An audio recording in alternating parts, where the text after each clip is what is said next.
किससे कहानियाँ with motivation channel में आपका बहुत बहुत स्वागत है। तो दोस्तों, शुरू करते हैं आज की कहानी। यह कहानी है मीना देवी जी और उनके पति सोहन जी और उनके बेटे की।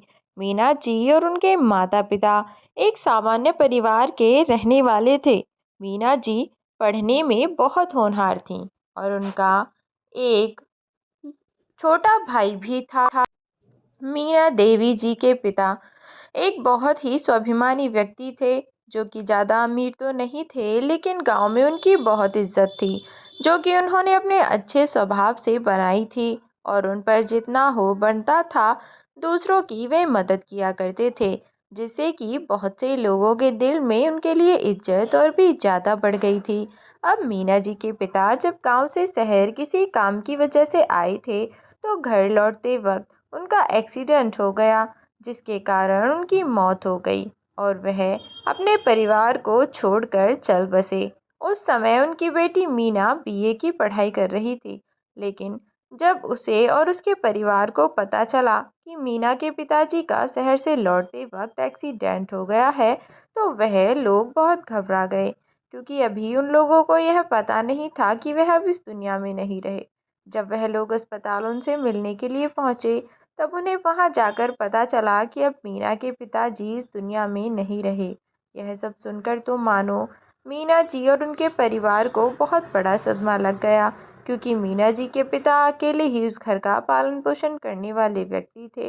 उनके अलावा घर में कोई भी नहीं कमाता था, क्योंकि मीना के पिताजी अकेले ही सब लोगों की ज़रूरतों को पूरा कर दिया करते थे। तो इसलिए भी कभी किसी को घर से बाहर कमाने जाने की सोचना ही नहीं पड़ा।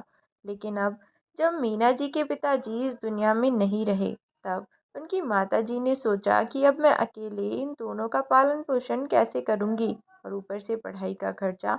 मीना जी की माताजी ने सोचा, क्यों ना मैं मीना की शादी कर दूं, जिससे कि इसकी शादी हो जाएगी तो यह भी अपने ससुराल चली जाएगी।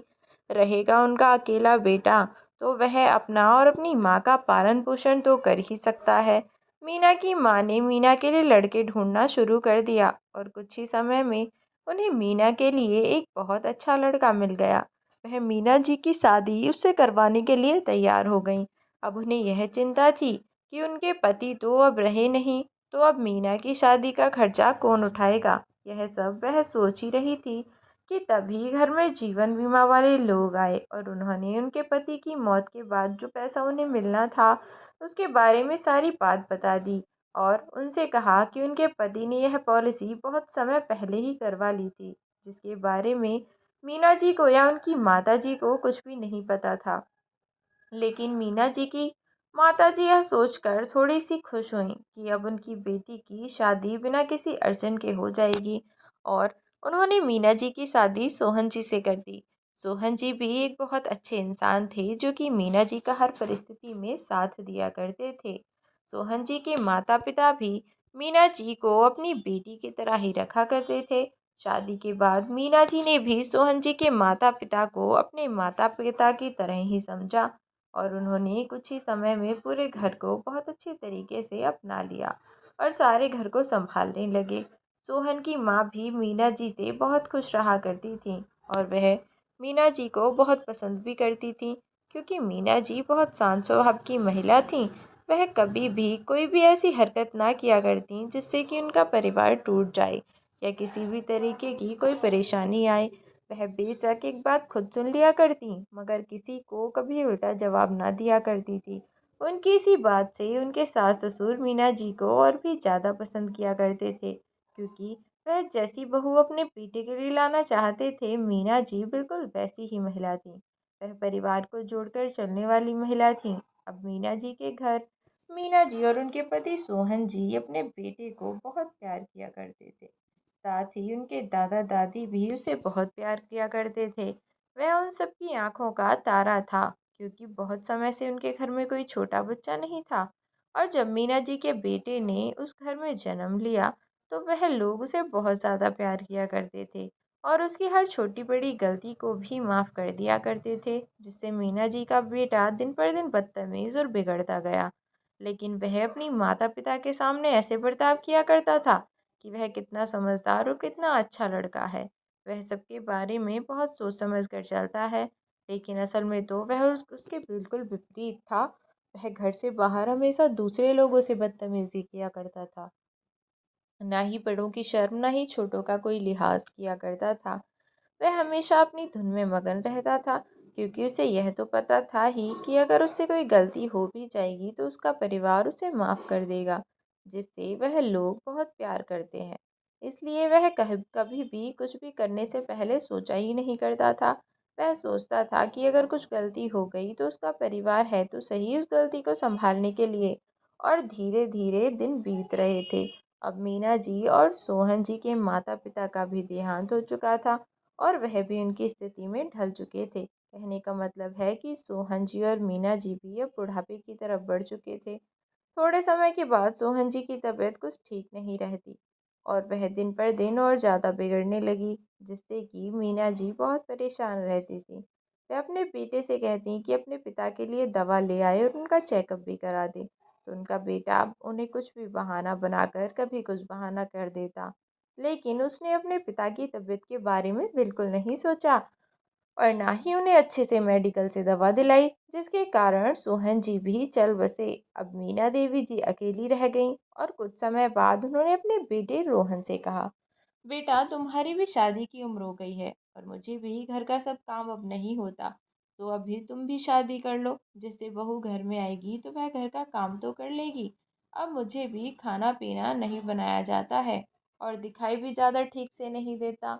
यह सब सुनकर रोहन ने भी शादी के लिए हाँ कर दी, और रोहन की माताजी यानी जी मीना जी ने रोहन की शादी कर दी। शादी के कुछ समय तक तो सब ठीक रहा। रोहन की पत्नी रानी शुरू शुरू के 4 दिनों में तो अच्छी थी, अपनी माँ मीना जी का बहुत अच्छे से ख्याल रखा करती थी। लेकिन कुछ समय बाद वह अपना असली रंग दिखाने लगी, और अपने पति को भी धीरे धीरे अपनी सास के खिलाफ भड़काने लगी। वह भी उसकी बातों में आ गया और अपनी माँ को गलत समझने लगा। उसकी पत्नी ने उसे उसकी माँ के खिलाफ इतना भड़का दिया कि उसने अपनी पत्नी रानी के कहने पर अपनी माँ मीना जी को घर से बाहर निकाल दिया, और कहने लगा, तुम जैसी गंवार औरत क्या जाने आजकल के जनरेशन के खाने पीने, रहने पहनने, ओढ़ने का तरीका। तुम हमेशा मेरी पत्नी को हर चीज़ पर टोकती रहती हो। अगर इतनी ही प्रॉब्लम है तुम्हें तो निकल जाओ इस घर से। और ऐसा कहकर उसने अपनी माँ को घर से बाहर निकाल दिया।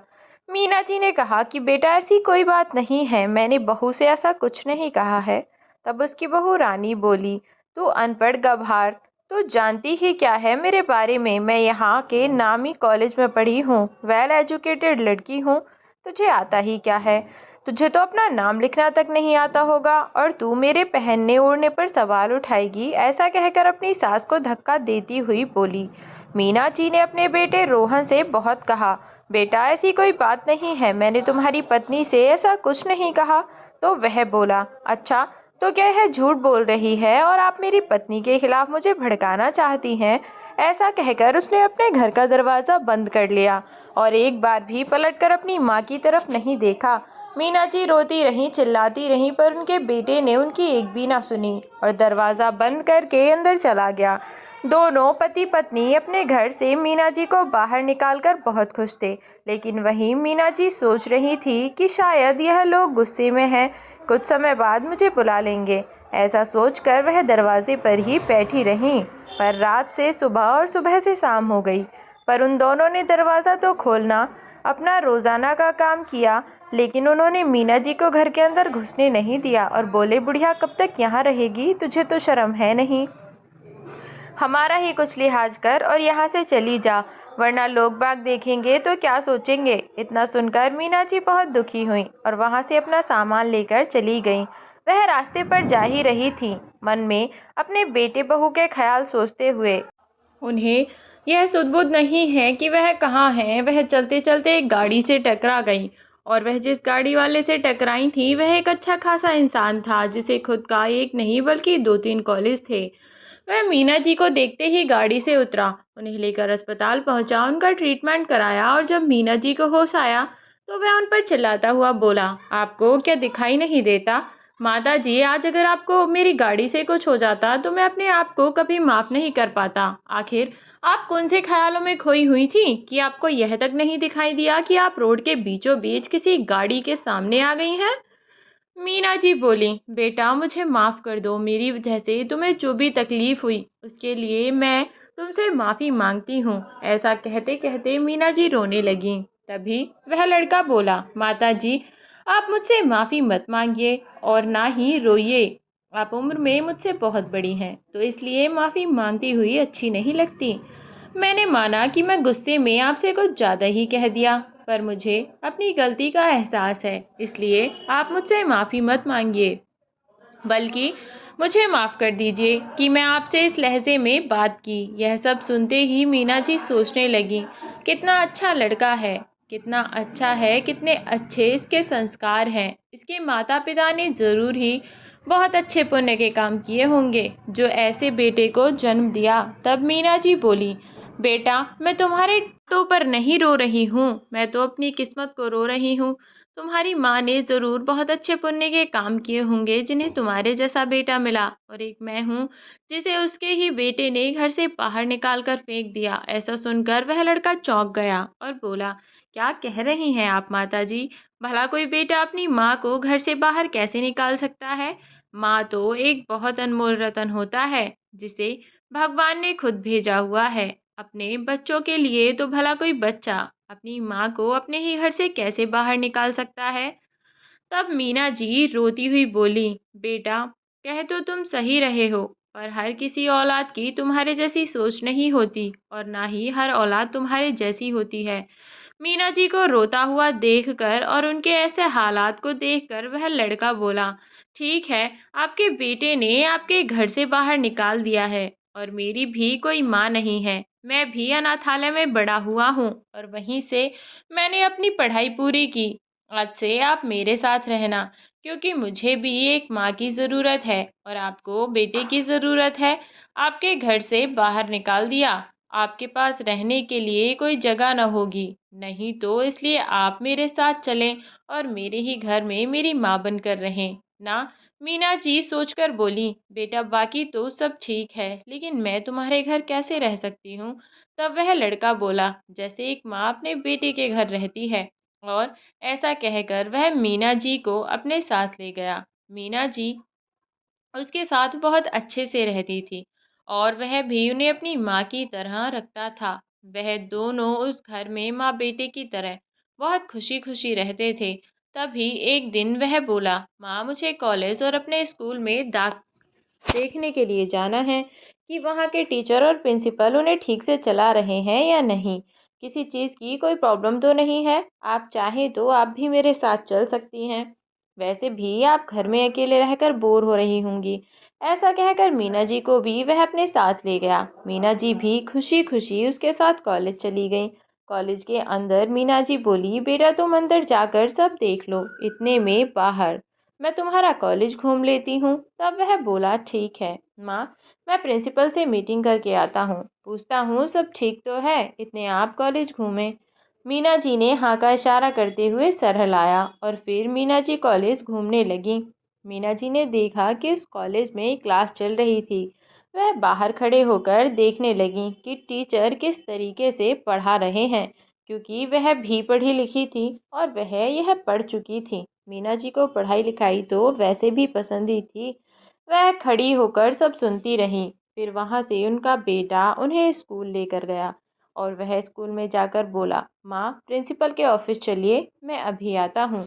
मीना जी प्रिंसिपल ऑफिस में जाकर बैठ गई। प्रिंसिपल, जो कि मीना जी को नहीं जानता था, वह बोला, आप कौन हैं और आप यहाँ क्यों आई हैं?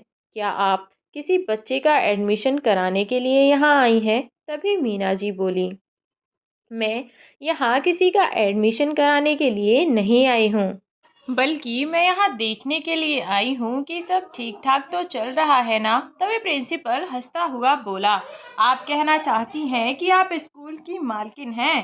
तब मीना जी बोली, हाँ मैं तो नहीं, पर मेरा बेटा इस स्कूल का मालिक है। और प्रिंसिपल उनकी बात सुनकर हंसने लगा और बोला, बस बस माता जी, इतना भी मजाक ज़्यादा मत कीजिए कि मुझसे बर्दाश्त ही न किया जाए। आज से पहले तो मैंने आपको कभी नहीं देखा। आज अचानक से इस स्कूल के मालिक की माँ भी आ गई और वह भी मीना जी को उल्टा सीधा बोलने लगा। उनकी यह सारी बातें बाहर खड़ा हुआ वह लड़का सुन रहा था जिसने मीना जी को अपनी मुंह बोली माँ बनाया था।